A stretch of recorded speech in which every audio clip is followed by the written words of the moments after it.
François Auter, bonjour. Bonjour. Un grand merci d'avoir accepté l'invitation de la Frégale culturelle. C'est une toute première fois, pourtant c'est pas la première fois que vous écrivez, vous avez déjà bien écrit dans votre vie. Aujourd'hui vous publiez en librairie aux éditions du Rocher Les Enfants Perdus.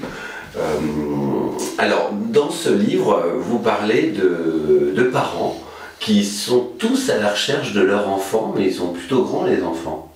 Oui, ce sont des grands adolescents. Alors il y a Stanislas qui part en Australie chercher son fils. Il y a une Rose qui est une mère de famille qui part chercher sa fille qui a été mise dans des prisons en Thaïlande. Et puis il y a un Haïtien bien aimé qui lui est obligé de partir pour se vendre comme esclave au Qatar sur un chantier pour sauver sa fille de la misère. Alors comment est née l'idée de départ pour écrire ce roman, de parler de ses parents dans une situation quand même hyper compliquée avec leur enfant? C'est une situation assez dramatique que j'ai vécue dans ma famille parce qu'un de mes frères a disparu en Australie, mon père est allé le rechercher. J'ai des cousins qui ont disparu en Inde, on a retrouvé des parties de leur corps brûlées. J'ai aussi ma fille qui a été enlevée en Chine. Donc c'est des situations qui peuvent arriver et qui sont bouleversantes parce que non seulement on est perdu, on est débordé par toutes les émotions, mais aussi on est débordé par l'inconnu, par l'absence de repères dans des mondes qu'on ignore. Enfin, c'est vraiment une tension absolue. Déjà, le voyage par lui-même, c'est sortir de sa zone de confort, mais là, c'est vraiment au-delà votre bouquin.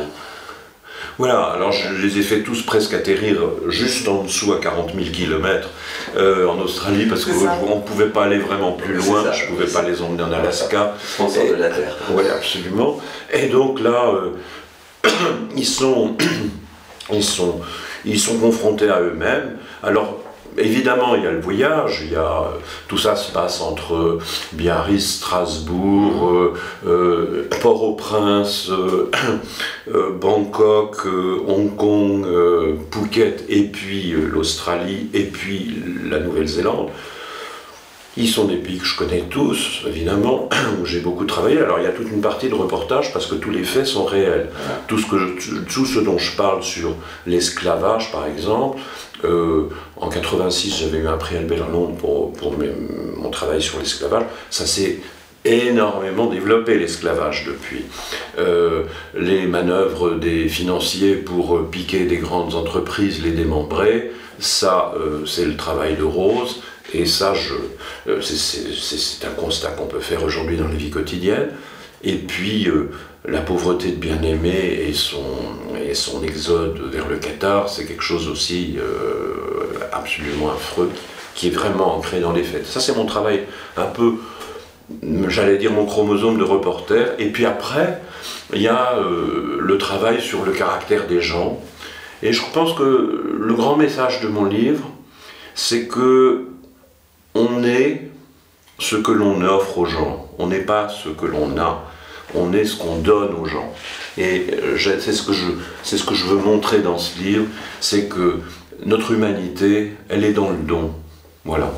Alors ça se sent bien dans votre bouquin qu'il y a quand même effectivement un rapport avec l'argent, parce que vos personnages n'ont pas le même rapport avec l'argent. Non, alors j'ai pris des personnages qui sont assez opulents, voire riches, pour deux d'entre eux, parce que je ne voulais pas qu'ils soient limités par qu'est-ce que c'est l'argent finalement, hein? C'est pas une valeur.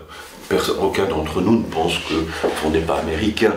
Non, l'argent c'est de la liberté. Ça vous donne de la liberté, ça vous donne la liberté de bouger dans le sens que vous voulez, aussi vite que vous voulez. Et alors, ces deux personnages, ils peuvent bouger tant qu'ils veulent, mais quelque part, ils sont bloqués par leur tête, par leur mentalité, par leur conservatisme, par leurs habitudes.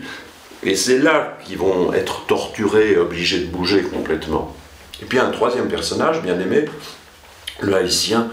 Haïti est une île que j'adore, enfin, avec un français absolument riche et magnifique, et donc j'essaie de le retranscrire un peu dans mon livre. Et bien aimé, il n'a rien, sauf qu'il est tellement généreux qu'il donne ce qu'il n'a pas. Et donc il se retrouve dans des situations quand même assez picaresques, quelque part. Et lui, il est le personnage, évidemment, un peu le plus attachant, parce que... Carrément. Oui, carrément. C'est celui qui fait du bien, quoi, dans le livre. Oui, absolument. Parce que, quelque part, il est naïf devant notre monde, il le découvre, il découvre notre incroyable opulence et notre incroyable indifférence à la pauvreté.